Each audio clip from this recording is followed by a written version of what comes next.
So I watched this video almost a week ago by Doothy saying commentary is low-key bad. I know there's been some dramas surrounding why the video was taken down in the first place and why it was re-uploaded. Basically, I don't think there was some sort of secret YouTube mob trying to take down the video. Overall, my focus isn't on the hearsay drama, it's just about the contents of the video itself because it's gotten some controversy. And since I do make commentary videos, it did make me think about commentary as a format on YouTube. This is just an off-the-cuff video of how I feel about commentary. I'm not going to put too much effort into this, but I do have some thoughts I would like to talk about. Starting with the Doothy video itself, I actually enjoyed it, and I do think it had a lot of things to say about commentary YouTube that I think should be said. I don't really watch commentary videos anymore, so to have some sort of commentary essay sort of thing describe why, it felt pretty relieving to hear, because overall, I do think there is a bad case of streamlining when it does come to commentary. The thing with commentary videos, and this can also apply to me, is that whenever I see a thumbnail, even if I know nothing about the topic,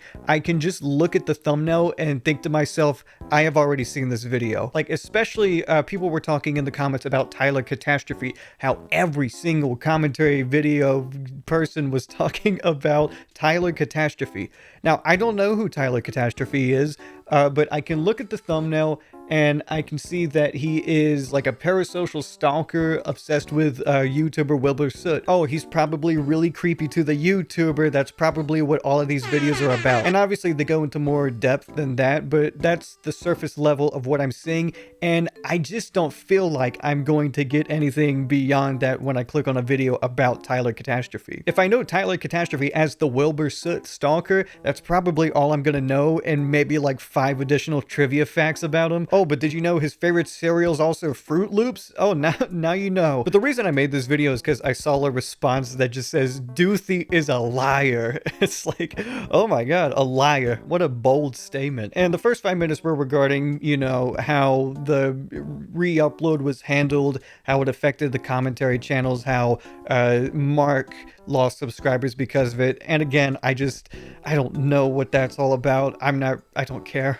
I just don't. It didn't affect me. Does that make me selfish, or do I just not matter enough when it comes to this? Should I even be saying anything about this? Probably not. I just, you know. But I was very disappointed in the content of his actual YouTube video when he was talking about the points Doothy was making, like the actual points, not just the fucking drama, the actual points. The biggest counter argument to what Mark was talking about was that his video doesn't need to be serious. The commentary videos he makes, they don't have to be serious. And I understand what angle he's going towards. He's going towards the angle of Doothy and her view on rhetorical analysis within YouTube videos. And if you're looking at it with Doothy as having a lot of pretension, and there's a little bit in the video, it can have a very linear perspective on your counter arguments. Because when it comes to something like the Kylie Jenner tank top drama, like she had a $2 tank top on, it created a lot of hoopla or whatever. I understand if you are making a video about that, there's only so much that you can say. And I do think Doothy makes a point where when it comes to something like that, you can just talk about anything. It's not just about the tank top itself. You can widen your perspective and talk about maybe a wider vision on consumerism or so on and so forth. But the main counter argument to something like that is it doesn't have to be serious every single time. My video doesn't have to be the scholarly analysis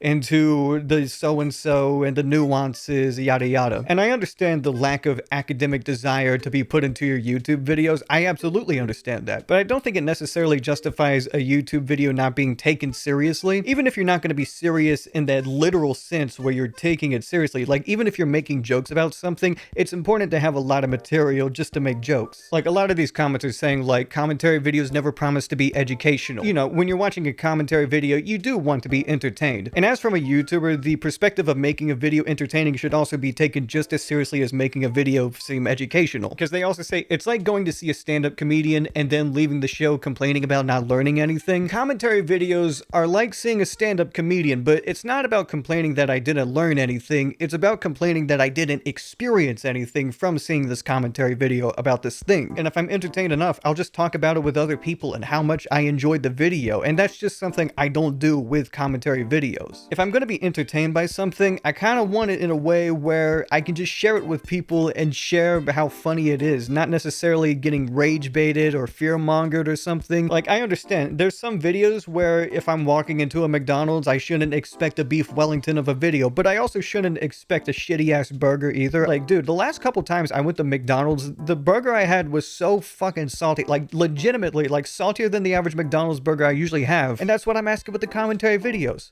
Where's the quality? Why are these videos so salty? So whenever I make a commentary video, I usually know the commentary video's already been made. Like, for example, the last video I made was about eye color surgery. It was something I found on Instagram just by random. The algorithm showed it to me. And then I looked it up on YouTube, and lo and behold, someone had already made a commentary video about it. And I watched the video. 9 times out of 10, when I watch a commentary video about something that's already been made that I want to made, I usually see it and I'm like, okay, I can make something different enough so that it's not like this video, but I can, you know, take it a different direction. Like, if this video just focused on showing TikTok clips of the surgery itself, I just wanted to put as many jokes in there as I possibly could. You know, if we're talking about the same doctor, what can I say about this doctor that this other guy didn't say? I can look at his website. I can look at some of the celebrity patients he did surgery on and have died for 15 years, and he still has like the quote on their page and stuff. Like, to me, there's comedy everywhere in that. The issue isn't 10 videos saying 10 different things. The issue is that these 10 videos are saying the same thing over and over. Again, Fruit Love Island, when you see these AI videos of fruit trying to date each other, you think this is slop. This is ruining the environment. Think about the kids that are watching this. Think about the people that are watching this. This is popular. These were the same points I was hearing over and over and over again. I heard those points in videos made before my video, and I heard points like that made after my video. So when I made a video like that, the one thing I wanted to avoid was just saying that specifically. So I just went with a conspiracy theory. You know, I just said to myself, maybe Larry Ellison from fucking Oracle is trying to convince us that AI is like this in our heads, so when we see more realistic AI, maybe we won't notice as much or we won't pay as much attention. And I see that in advertisements too, man. Like, it's scary. AI is fucking scary. I fucking hate AI. Why does it have to exist? Why do we have to ruin the environment? Like, no one's asking for this. You know, that's just like the impulsive thoughts that you get when you're trying to make a video as fast as you possibly can. You just say the first things that come to your head before you think, has anyone else made these thoughts? But that leads me to another point, is that when you're making commentary videos about trends, the cycle is like that. You know, it's just things come in and out so quickly. So when you do see a topic, the first instinct you have is to just say the most impulsive things you possibly can about it. If something is bad, you just think about the first things you can possibly say about something as to why they're bad. I didn't see the Kylie Jenner $2 tank top video, but I assume the first initial thoughts is like, wow, I can't believe people are buying this cheap clothing because this celebrity is wearing it. And I'm pretty sure that's probably what the video is about. I think every commentary YouTuber can look at Drew Gooden and tell you that he makes good videos. And the reason he makes good videos is because he spends time on them to make something good. And the way Drew outputs his content, he knows he's not going to get to the fastest trend he possibly can. So instead, he does try to find other things that he can talk about, and if there's enough there, he makes a video out of it. But the thing that makes Drew good isn't, I tried to do a little, but anyways, the thing that makes Drew good is not the fact that he makes serious videos, it's because he's a really fucking good writer when he makes these videos. And when I see so many commentary videos, they're not writing anything, they're just saying things that come from the top of their head. They're not trying to refine any words they have, they're just saying them before anyone else can say them. And when commentary becomes so much of a rat race like that, that's when you have like fucking 500 videos about Tyler Catastrophe. You can't just say, I'm having monkey ooh brain, I just want to see colors and shit. But at the same time, like, if I'm clicking off the video because I think I know what the video is talking about, then that's exactly what I'm doing. And chances are I'm going to watch a video where I don't know what I'm going to expect, because that's what I expect from a video, is that I don't know what to expect from it. You know what I mean? And if you don't know what I'm talking about, then you don't know what I'm talking about. That's fine. But as a viewer, I can understand looking at a video like Doothy's and saying, well, not everything's supposed to be serious all the time. But as a creator, if you have that same attitude, it's very, very disappointing to hear. Because being serious isn't delegated to just being intelligent. Being serious is about being devoted to your craft and making the best videos that you can. And I know people are going to say like, oh, well, why isn't your video good right now? Why isn't the video I'm watching good? And it's just because I didn't put as much effort into a second channel video, but to each their own. I think it's very valid to say that people in the commentary community have found a streamline to maximize the amount of money they can make from their content. And through that streamline, they're going to find ways to make the most money they can from their content rather than focusing focusing on the quality, because they know how much quality they need from a video in order for it to get the most amount of views that it possibly can. People know how to gravitate you towards their video, and it's just through fear-mongering or just shitting on something. Just saying, like, people saying, we are doomed, this thing is slopped, we are cooked. Like, people say these things all the time, and it attracts people to an insane degree because, like, it's just such an emotional response to click on it. We need to know what's dooming us. We need to know what is slopping us, right? You hear the words ifification a lot. You know, a video that just says, like, the trendification of colored pencils. With a title like that, when I do hear ifification, I just know,